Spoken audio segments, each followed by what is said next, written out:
I have been asked by Michelle to look into the possibility for Lollipop Inc to open a new confectionery store. In order to make this possible, we need to discuss the need for additional staffing in order to operate from 8 a.m. to 3 p.m. 6 days a week. Michelle has also set the lofty goal of doing $50,000 in sales by the end of the first year, with an increase of 20% by the end of the third year. The following will discuss the staffing solutions as well as how to accomplish these goals. We will need to fill 2 positions, cashier and candy maker. Cashiers will need all of the listed requirements to be the most successful. Basic accounting and computer skills will allow for a reduction in errors. Customer service skills will help boost sales, and being able to work on time is important for any role.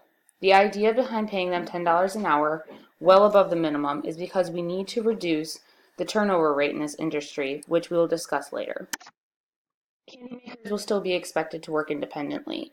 They will need to have basic cooking skills as well as licensing for any food requirements. For example, in Illinois, anyone who handles food must possess a food handler's license. As a reminder, here are the goals that we are trying to accomplish. We can review our employees on a monthly basis to track their performance. This simple ratio will allow us to track performance that is essential for the employees to stay under 1.0. The average for the company will be established in the first quarter and will be reviewed every time the goals change. According to Palling in 2010, it is important to exceed your actual goal in order to allow for some wiggle room in the numbers each month. Our monthly total should exceed our yearly goal by 10 to 20%. We should also understand that raising the sales goals, especially for employees, should be a gradual transition in order to help them maintain loyalty and reduce stress. For example, we will be increasing by 10% every 6 months unless we do not meet our original goal. In this slide, you will see that after the first year, if the sales are only $40,000, we should increase sales goals by 15 to 20% as opposed to the regular steady rate of 10% each quarter. This will allow us to still reach our original goal of 20% more than $50,000 in 3 years.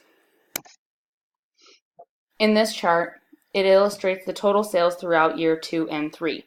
As you can see, with a flexible plan for increasing sales, we will still earn over $60,000 by the end of year 3, regardless of our starting for the first year. Staffing in this industry is very difficult. On average, it takes 68 days for a U.S. company to hire. The lower the skill level required, the faster the position can be filled. For example, it may take 90 days to hire an accountant, where it will only take 10 days to hire a fast food associate. Since candy makers and cashiers are a low-level position, I believe we can reduce this national average to 40 days. In this chart, you will see the breakdown of the 40 days needed in order to complete the timeline. In this chart, it shows the amount of full-time equivalent employees needed to operate this new store. In order to be open 6 days a week from 8 a.m. to 3 p.m. 6 days a week, we would need 2 full-time employees for each position. In reality, it is only 1.05 FTEs to cover 42 hours of work. However, having an additional body allows for more flexibility with hours, reduction in overtime pay, and backup in case the turnover rate becomes an issue.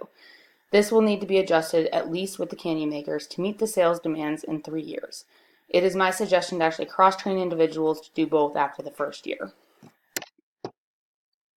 The turnover rate in this industry is actually appalling, with 67%. On average, it costs $3,328 in order to train, hire, and replace a $10 an hour retail associate. That's $20,000 in the first 3 years that could cost the company. Paying the $10 an hour, providing training, and meeting on regular basis, especially in the sales department, as well as having a flexible schedule, could reduce the turnover rate. The sales goals may be slightly lofty as well. In order to reach the sales we need to ensure our candy is priced appropriately in order for our team to sell $27 an hour every hour they work, This means that we need to avoid the 25-cent candy. We need to ensure quality and make sure that we are able to price our candy appropriately. It is important to remember that our staff will be the most important asset. In order to avoid high turnover, it is important that we work with them regularly on their sales goals and increase these goals slowly. It is also important that we staff appropriately in order to meet these goals. Whether we are hiring 20% more individuals to work for the 20% increase in sales over the next 3 years, or simply by adding 1 or 2 employees to the candy makers and cashier that can be cross-trained, since they have similar requirements and pay, it is important to be flexible. These goals are not out of reach. It is specific to the industry, measurable using the metric we discussed earlier, attainable through proper training, realistic if pricing is done properly, and timely, meaning it has a time limit of 3 years. I believe that Lollipop Inc. can and is capable of opening this store and being successful.